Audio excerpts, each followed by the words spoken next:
we have to give some love to the cat. Because when it comes to the Detroit Red Wings in the 25-26 season, there are a number of guys that you can say deserve the moniker of most valuable player. You can talk about John Gibson. You can mention the goaltending. You can give props to Moritz Seider for being a defensive brick wall. And you can also give props to Alex DeBrincat, who has gone out there as one of the most clutch goal scorers the Wings have had over the past few years, and who is trying his darndest to pull this team into the playoffs. This is an Alex DeBrincat appreciation video, and it is also a little update as to where everything is going standings-wise. What do the odds look like? And how likely is it that the Detroit Red Wings actually make the playoffs? Now, this game, which we saw happen yesterday, 4-2 win for Detroit over Philadelphia, April 2nd, 2026. So, guess what, folks? It's not March anymore. The Wings stunk it up in March. And now, because it's no longer March, there is a chance that the team just starts winning games again, thank goodness.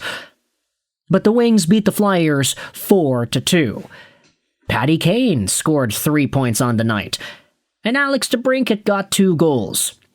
He started things out on the power play at the end of the first period, and then he scored a goal from an impossible angle towards the halfway mark of the third. Beautiful, beautiful play, and an even more beautiful shot there by DeBrincat as he spins around on the goal line and then fires it right by the goalie there. How do you even get that shot to go at that angle? Alex DeBrincat is able to do it, and I think if there's anybody that's going to go out there and prove that these kinds of goals are possible and that you can just create your own luck by tossing the puck towards the goal from wherever, it's Alex DeBrincat. A guy who, of course, is from Michigan and who was a second-round pick back in 2016 because he's only 5'8". This guy had incredible OHL point production, but 10 years ago, there was still a big bias against small players. DeBrincat inevitably had a career high of 41 goals in a season, a mark that he had reached twice, in 2018-19 and 2021-2022 with the Chicago Blackhawks. His career high up to that point was 78 points in a year. Now, in his third Detroit Red Wings season, Alex DeBrincat is up there at 80 points in 75 games. He also has 39 goals. The Wings have 7 games left, and DeBrincat is on pace to get over a point per game and finish off the year with 88 points and 43 goals. He already has a career high in assists in a season, not to mention points. Of course, he was able to do this because of yesterday's double-goal performance game. DeBrincat now setting some records for himself. Obviously, we love to see that. And he had scored the same amount of goals last year in 7 more games that he has this year. So you know DeBrincat is on the right track. 16 points in his last 10 games, 7 points in his last 5. I need Alex DeBrincat to absolutely pop off towards the end of this week because I have him in fantasy and my week is getting super, super tight. Anyways, we can gloss over that some other time. But with Detroit's victory over Philadelphia 4-2 yesterday, it puts some very interesting pressure on the rest of the Eastern Conference. This is what the NHL standings picture looks like on the morning of Friday, April 3rd. The Detroit Red Wings are tied with the Ottawa Senators with 88 points in 75 games. This is all contesting for that last wildcard spot. The Blue Jackets have the same amount of points in 1 more game, and the Flyers have 2 fewer points with the same amount of games too. Philadelphia, of course, is the team that Detroit just beat in regulation yesterday, which was a very big gut punch to them and their odds. Unfortunately, If you take a look at it, the Philadelphia Flyers, they actually probably should have won yesterday's game. If you just look at the deserve to win-o-meter, 86.5% chance of winning. Ay. They outshot the Wings 34-19 and still ended up losing 4-2. Thank you, John Gibson, for putting up a .941 save percentage on the night. But with this, we have ourselves some updated playoff odds. This is how things looked like before the game. If the Red Wings ended up losing in regulation, their playoff odds would have dropped to 24.5%, but because they won, they're up there at 50.3%.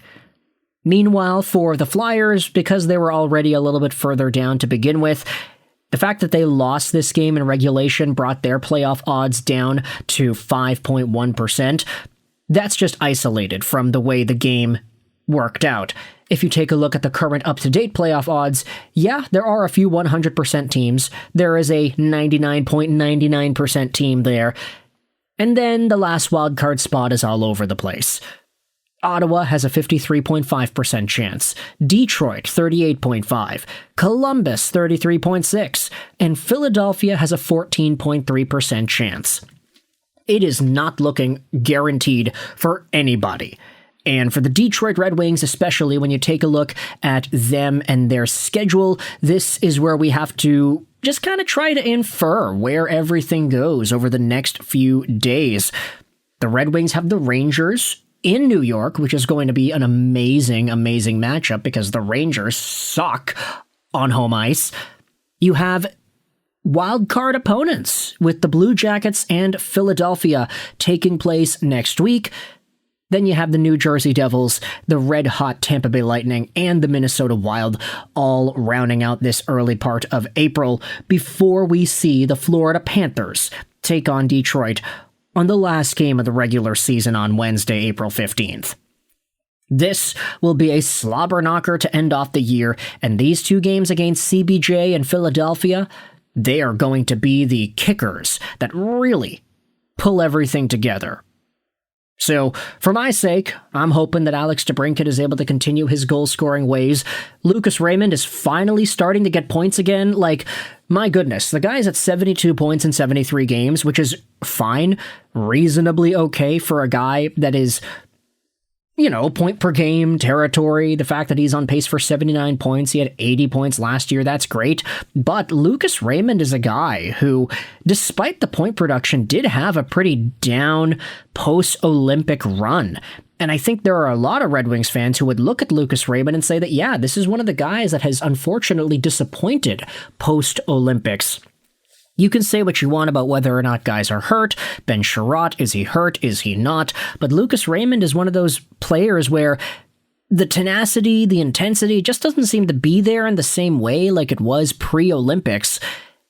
And hopefully he's able to continue scoring because I have him in fantasy as well. I mean, DeBrincat leading the Red Wings in points and goals obviously is the main factor as to why I'm surviving barely in my fantasy week. But Lucas Raymond, you could probably spare to go out there and score some points too. If only everybody on the Red Wings had the same work ethic that Emmett Finney does, right?